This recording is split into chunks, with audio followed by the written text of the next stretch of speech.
Hello everyone. Welcome back to my channel. I hope everyone is having a wonderful day. Before starting the video, please subscribe and keep watching for more detailed videos. From the outset, the attack on Drew felt all wrong. A sudden burst of violence, a man left fighting for his life, and in the aftermath, so many unanswered questions. Who pulled the trigger? What was the motive? Why now? And perhaps most chilling, could Nathan, who seemingly returned under his own steam, actually be part of the puzzle? Let's start by unpacking the very moment that changed everything. Drew lies wounded. 2 shooters? 1. A pause between shots. A sense of deliberate planning. Spoiler watchers suggest 2 assailants fired with a calculated gap between the first and second shot. The first bullet hits. Then a chilling silence. Then the second. Why the pause? Because someone needed time. Time to hand the weapon off, time to ensure confusion, time to escape. That pause became the first major clue. One attacker may have fired, then another finished the job. Or maybe the second shot was meant to ensure the kill. Except he didn't die. That failed intention raises the stakes. Either the plan changed, the shooter got spooked, or something interrupted them. Enter the phone call from Scout, and an escape into darkness. Next, the alibi. When detectives dig in, one suspect's story falls apart. A key witness places them somewhere else. Another says the timeline doesn't make sense. That suspect, Michael. His alibi begins to crumble. Meanwhile, Nathan's return raises eyebrows. The timelines don't align quite the way viewers expect. He's back in Port Charles. He's seemingly stable. But something's off. Let's talk about Nathan. Former cop, long presumed gone or incapacitated, he resurfaces. His resurfacing doesn't only raise hopes of justice for others, it raises questions about his own memory, his own agency. Could he have been used, manipulated, even programmed? This is no satin cap narrative from a low-budget thriller, it's soap opera stakes, but the machine is turning. According to spoilers, Nathan doesn't remember last things the way he should. His last memory was being shot by the infamous Caesar Faison. Then nothing. Now he's here. Active. Alert. But with blanks. That opens a door to a dark possibility. Nathan as the shooter. Not knowingly perhaps. Programmed. Controlled. A puppet in someone else's game. The notion that someone could have used Nathan to pull the trigger, while the real Nathan lay dormant, or in limbo, gives the writers a hefty twist. But what would the motivation be? Why target Drew now? What do you gain by using Nathan? These are the questions haunting Port Charles right now. Digging deeper, Drew has a long list of enemies. In a town like Port Charles, enemies are popular dinner guests. But among them, those who could operate in the shadows. Those who knew Nathan's vulnerabilities. Those who might exploit a man returned suddenly, with holes in memory, and maybe holes in his loyalty or control. The theory, Nathan, under some influence, is the hitman he never believed himself to be. Meanwhile, the official investigation grinds. Detectives are re-examining evidence, revisiting scenes, chasing leads. One piece sticks out, the alibi that collapsed. Combined with Nathan's odd behavior, that suggests a crack in the entire facade. Someone wants the world to think one thing, but the body of proof is pointing to another. So what's Nathan doing now? He's back on the force, or at least flirting with the idea of it. Part of his return is reclaiming identity. But his identity may be compromised. Is he the man he appears to be, or a manipulated tool? If he returns to detective work, he may be chasing the very crime he committed, if the theory holds. That layered irony gives the story traction. The sheriff's badge over a hidden gun in the holster. The partner smiling at him, unaware of the duality. The implications ripple outward. For Drew, survivor, but wounded in body and spirit. For everyone watching, because when the person who is supposed to protect you might be your attacker, the foundation of safety cracks. For Nathan and his loved ones, the family who believed he was lost, now facing a man they don't fully know. For the killer's co-conspirator, if there is one, the unseen hand pulling strings, watching the chaos unfold. Let's pause to consider motive again. Why shoot Drew? What stake did the hit carry? Drew's a man with secrets, connections, power plays. Maybe he crossed someone, uncovered someone's truth. Maybe the assassination was meant to silence him. But the fact he survived changes the calculus. It becomes not only about silencing but sending a message. We are capable, we can strike, we can survive the aftermath. And maybe the plan was to make Drew believe he survived by chance, while the real target was someone else. The return of Nathan, the cover-up of a bigger conspiracy. Meanwhile, Nathan stirs more suspicion. Because his memory gap lines up with the crime timeline. Because his return coincides with the investigation heating up. Because his badge may be a camouflage. For all we know, he's chasing his own self. Or trying to. That shaky ground gives the writers latitude to twist the narrative at any turn. So where might things go next? First, Nathan digs into his own past.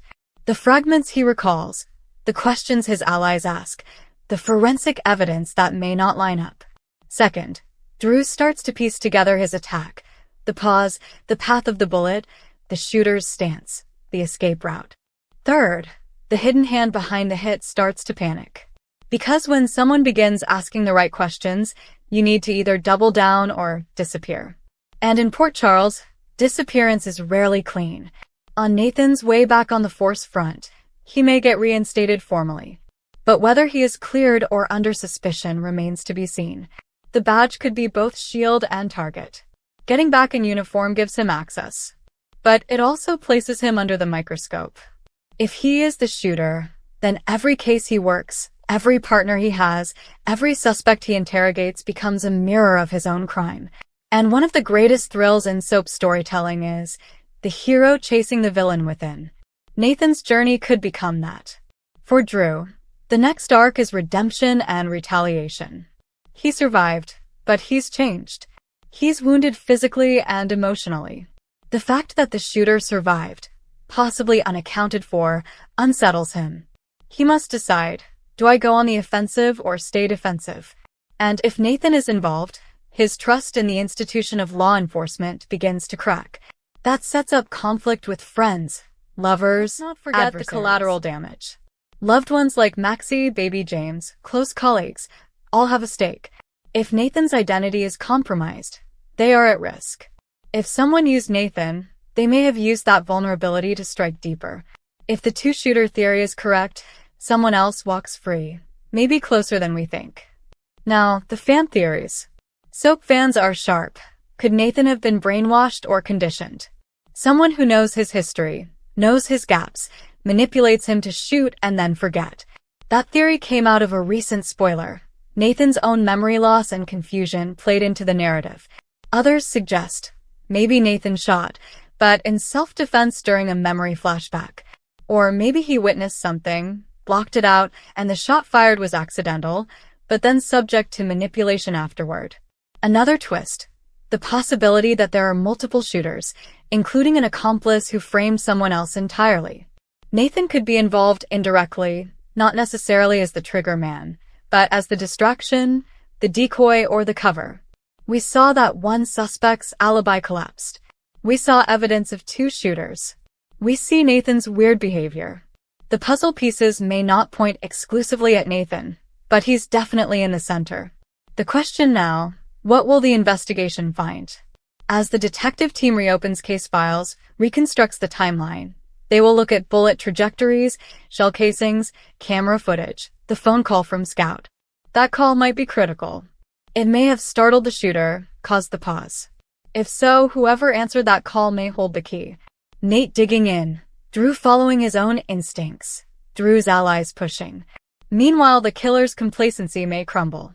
On the emotional side, Nathan must face his past. The fact that people believed him lost. The fact his son, James, grew up without him. The fact Maxie carried on. His return should be triumphant, but instead it's filled with doubt. Is the man they welcomed home the same man or a ghost of him? If he's back on the force, will his colleagues trust him? Or will they watch him suspect him? Another layer. Redemption versus revenge. For Drew, the shooting might have been about stopping him. But now he may shift to revenge. For Nathan, returning might be about redemption. But if his memory reveals he did something dark, it's a path to self-revenge, if not public. For the perpetrators, Revenge may morph into fear if they realize their weaponized soldier may turn on them. Let's also address the broader impact. On the community of Port Charles, this case shakes the foundations. If a cop is potentially the shooter, if the shooter used the badge or that trust, then law enforcement as symbol is eroded. For viewers, the story becomes less about who done it and more about who am I for characters. Identity, memory, trust, betrayal, all core themes. And with an institution like the PCPD or agency partners involved, the ripple effect goes beyond one man's act. In the meantime, we, the audience, keep picking at the clues. Why now? Why Drew? Why Nathan's return intersecting with the shooting timeline? Could those events be coincidental? Maybe, but soaps don't do coincidence. They layer meaning. They draw lines until the picture emerges. And here the picture may be shocking. Looking at Nathan's way back on the Force notion, it's crucial. If he is reinstated, we may see him working familiar cases, but simultaneously running his own parallel investigation into his past. His badge gives him legitimacy. His confusion gives him vulnerability. His drive gives him potential heroism or downfall. The writers can steer him either way. He becomes the hero, or the flawed cop whose past catches up and destroys him. We must also consider the possibility of redemption for Nathan.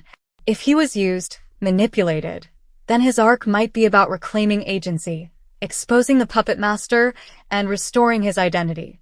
That path is dramatically rich. It also opens up a satisfying twist. Nathan may become the detective who solves his own crime, the officer who puts the badge on again, walks the precinct hallways with purpose, but in the shadows carries the guilt or suspicion of what he might have done.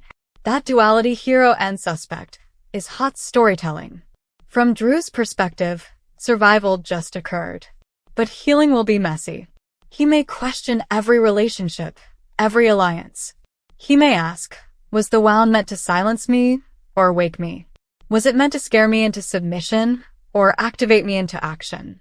He'll probably take matters into his own hands, partner with someone, maybe even with Nathan if the trust holds, to dig in. Or he may go rogue. He could pull in allies, his close friends, family, other detectives. The tension will rise when he realizes the shooter may be sitting across the table from him wearing the uniform. Suspense will escalate when Nathan starts investigating evidence that implicates himself. Imagine, he pulls the shell casing, runs it comes back to a gun linked to him or his armory. He checks the body cam footage and finds just enough missing frames to doubt his own memory. He confronts a partner. The partner backs off. He confronts a friend. The friend hesitates. That hesitation will signal more than any bullet. And as the investigation speeds up, the killer will panic. The accomplice might slip up. Someone will call someone. Someone will leave a trail. Maybe the phone call Scout made becomes a recording. Maybe security footage reemerges, showing a figure at the window. Maybe Nathan's missing time fills in. And when all these lines converge, the reveal will hit hard. We may learn the identity of the second shooter, maybe Nathan's role, maybe the mastermind. That reveal will reframe everything we thought we knew. In concluding this exploration, we stand at a crossroads. On one side, Drew, hurt but alive, craving justice. On the other, Nathan, back on the force, but possibly the very instrument of injury. And between them, the mystery of two shooters, of collusion, of cover-ups, of memory and identity. The story is poised to ask, can you trust the badge? Can you trust yourself? And when the shooter hides behind the shield, who protects the shield? For fans of GH, this arc is one of the richest, intertwining mystery, character, history, and emotion. The shooting is catalyst. Nathan's return is engine. The cover-up is the trap. The reveal will be the reckoning. And when that reckoning comes, the town of Port Charles will never be the same. And most importantly, it's about truth. When the badge gleams in the flashlight of investigation, when the partner walks out of the precinct with a file in hand, when Nathan stands in the interrogation room, we will see if the badge is symbol of justice or cover of guilt. Thank you for watching. Please subscribe to my channel for all of your updates.